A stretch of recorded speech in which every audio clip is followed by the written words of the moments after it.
Hey guys, welcome back. Last week we showed you how to remote into the Raspberry Pi with SSH and VNC. Tim, what's in store for this week?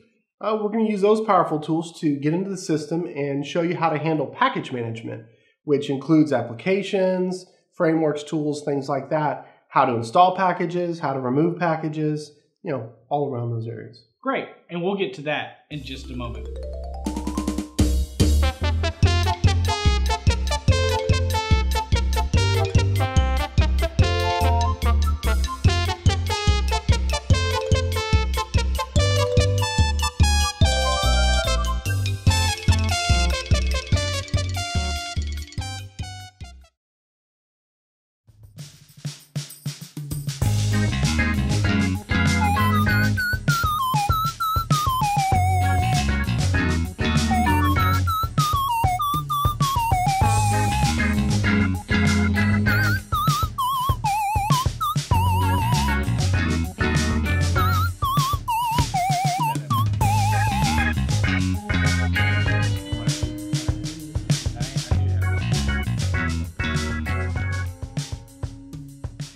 So Tim, we said we were going to talk about packages. What are packages actually? So packages are just a way to include all the things that are needed in addition to an application to make an application work in an environment. So why are they important?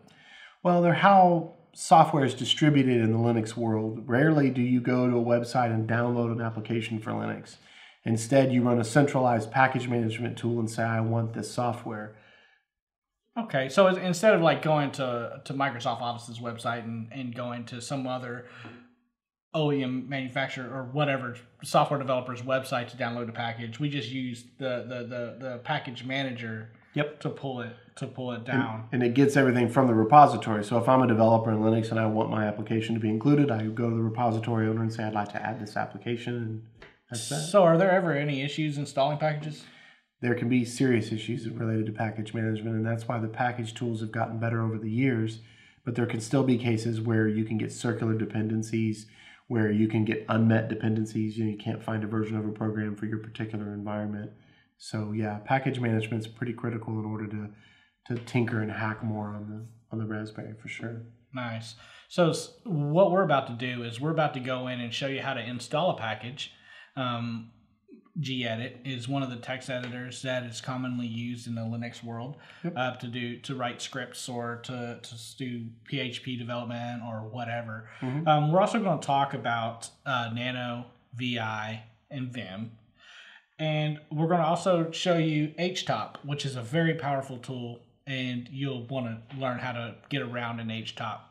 So what we're going to do is we're going to go ahead and pull up the screen. Okay. And Tim, how do we get packages? Well, first I blew up the text size a little bit. You might notice from the last video, some people might have had difficulty reading the text at that size, so I blew that up a little bit. And as we did before with handling updates in the system, we'd also use the same tool, which in this case is app-get. So app-get, we actually showed you how to use app-get in episode 3. Yep. And there's a switch that you can use if you choose to do so. You can use the -y, but I think Tim, you're not going to use this -y this time. No, I'm not.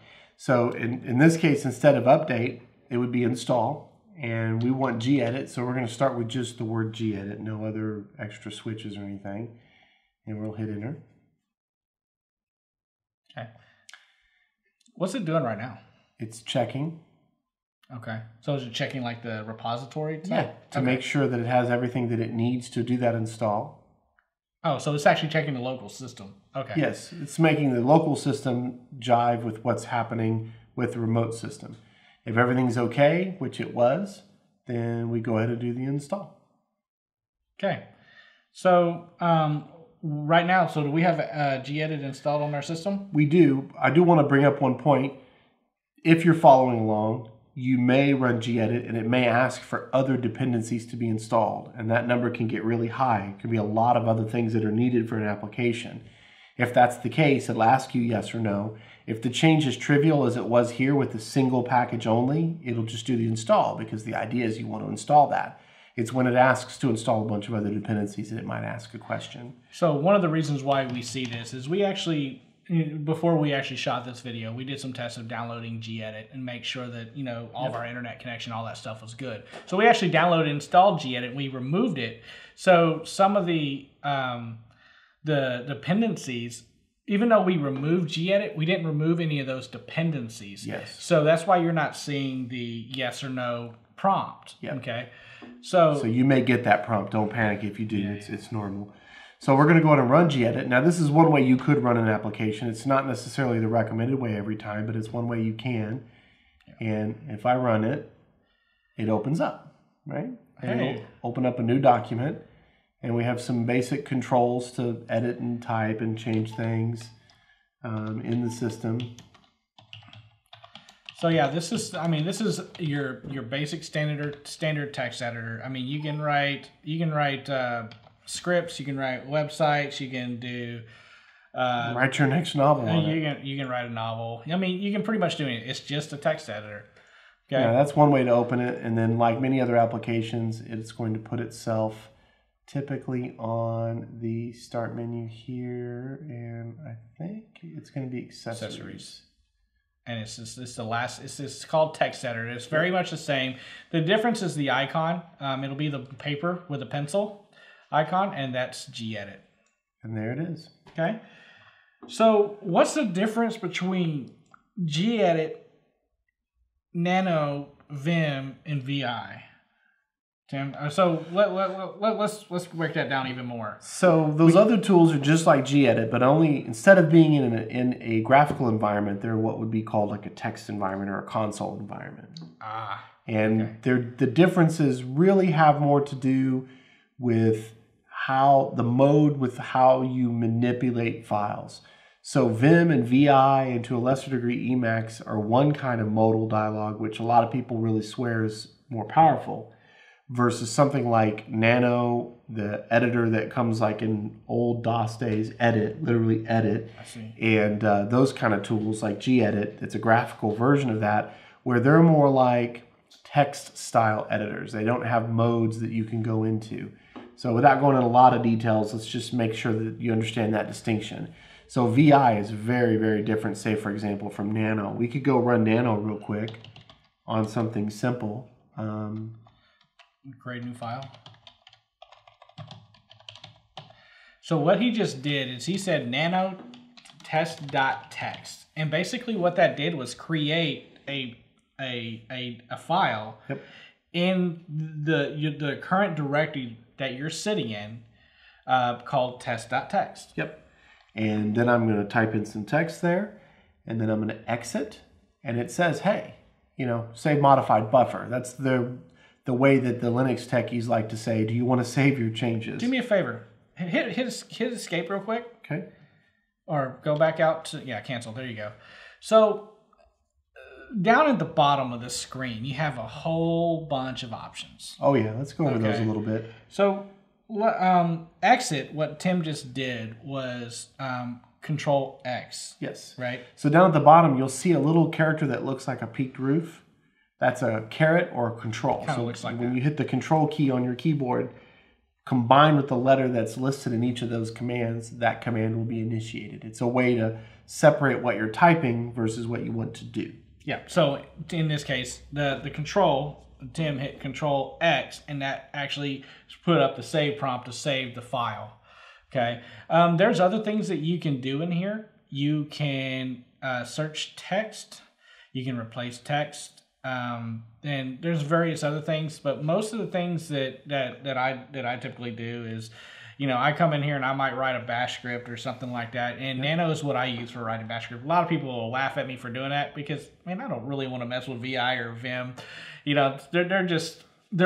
They're great tools, but to me, I just want to write my code and save it quickly. Yeah. And if that's you, Nano's your tool for that. Yeah. Vim and VI are just a lot more powerful tools, but they're not necessarily the best tool for the job. I mean, if you're just wanting to do a really quick, simple edit, Nano can be an excellent choice. So go ahead and save that, Tim. Okay. Control X, and then he's going to press Y to continue. And then it'll ask me to choose a name. And I'm going to accept the name that I gave it earlier. Yeah, I guess you just pressed enter there. Yep. Yeah. And then now if we do ls, we will see down towards the bottom, test.text.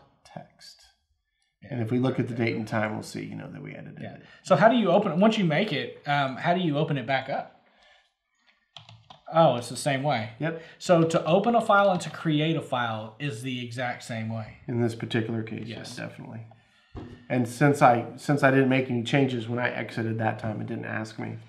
Now, like we were talking about, since we're going to discuss VI, let's do VI against our file, right? And this is what they mean by a modal dialog or a modal tool. There is no way to do any changes. I don't see any commands. I don't know how to manipulate anything. I can arrow around inside the field, but say I want to change something, I have to do an insert, and then I get some changes, and then escape, and then shift. It's not an easy tool to work with. Right. It takes a lot of practice. Yes. And now it's made those changes. So now if I go back and look at it, I see the changes that I made. And I can undo those changes, for example, and exit and say yes and change it. So in the VI tool that we were just in, you did right WQ bang. Yes. Bang is the exclamation point. Yes. What does that mean? So W would mean to write the changes that I had made to the file. Q is for quit. And then the bang is don't ask me any questions. Do what I told you to do no matter what. That's where the power and the peril come from VI and Vim and all of its variants. They're modal, meaning you're going to go into a mode where you're going to write those changes. And those different mode options mean that it's so powerful, but it means you've got to know a lot of keystroke changes to do those different things. It's all keyboard driven. So the thing about VI and Vim, you can stay on your keys all the time. This mouse would never need to be used in an editor like that. You can stay in that editor with hands on home at all times. Yeah. So if you're really going to write a lot of code, if you're really going to do a lot of unusual edits and things like that, those are more powerful editors. Nano is really quite limited when it comparatively speaking, but it's also faster, lighter, and easier. Yeah, like for me, I'm I like to do things that when I write my code, like I said before, I go into Nano. It's my editor of choice if I'm going to write something real quick to do something simple. So that's VI and Nano and all that stuff. So there's another tool that we like to use called HTOP. Yes. Okay, Tim, what is HTOP? So HTOP is nothing at all like these other tools. Doesn't edit any text files. Doesn't make any changes. And I'll show you some of the power here. So for example, I'm going to start up an instance of gedit the ugly way, right? And I'm going to go back to here. Oh, wait, sorry, I need to do it this way. So go here and go to accessories and start up gedit. Okay, now once I'm there, I can do HTOP, and that'll show me the main view to HTOP. So HTOP, if you're used to Windows, you might be familiar with the task manager or the resource manager. Now you're talking my language. Yeah. So it's very similar to that, but it has a little bit more power in that it kind of combines those two tools into one, because at the top you'll see you've got all of your cores broken out. You've got your memory and your swap space broken out, right? You'll have the amount of tasks and etc. on the right-hand side. But you also have the ability to control the behavior of the applications themselves. And down at the bottom of the window, you'll see a series of function keys, and they correspond loosely to the function keys at the top of your keyboard. Most of them are pretty straightforward, searching and filtering and that sort of thing. But some of them are kind of interesting, like, for example, tree. In tree mode, when you look on the right-hand side, you'll see the command that's running, but you'll see the children and the parent relationships of those applications. So a program could spawn a program, which could spawn a program. And how'd you get into tree mode? By F5. Down at the bottom, you'll see it listed there. Oh, is it? Uh-huh. Oh, so look at that. I go back. Now I'm in normal mode and not in tree mode. And it's like a toggle. The normal mode is what's called sorted, right? And those are just sorted by different criteria at the top. Yeah. You've got, you know, the virtual I/O space, the CPU time, that sort of thing. And then there's some other commands can be useful sometimes. Nice is another good example of something that can be reached using HTOP. Nice just changes the amount of impact an application will have on the system. So if I'm running, say, for example, I don't know, transcoding a video, right, for upload to YouTube, that uses a lot of computational power. I can go into Nice and I can turn that down. It'll take a lot longer to run, but my system will be more responsive. I can do more with my system while it's doing that. I can share that load a little bit better. And the other interesting thing is I can kill applications from here. So I'm like, okay, which application do I want to kill? It's like, oh, I don't know. Which one do I want to kill? I'm not sure where that one is. So I can go in there and do a filter and do gedit. And there's all the gedit instances that I've got running, right? And I can go ahead and I can kill gedit. So I kill it. And then you send it. And send it. And they're all gone. So go ahead and show them on the desktop how gedit is no longer there. So I'll go ahead and minimize this window. If you scrub back just a little bit in the video, guys, you'll see that gedit was up as a tab in the top, and it went away as soon as he hit the kill on HTOP. Okay, and then so from there, I can go ahead and quit. Right. So oops. So there's two ways you can quit, right? But there's an easy way. It just says F10 right there. Yep. We'll quit you right out of Also, Q will also quit you out of it. Oh yeah, it's a shortcut. There's a couple ways to do that. And then if I go back into HTOP, there are all my applications again. Awesome. So, what packages have y'all dealt with? Have you played with in your Raspberry Pi? Have you found something that you like, an editor that you like to use? Let us know in the comments below. We'd love to take a look and see what you're using. Yeah, hit that bell. Also, don't forget to subscribe. We'd love to hear from you. We'd love to show you more videos. And we'll see you next Tuesday. Thanks for being with us.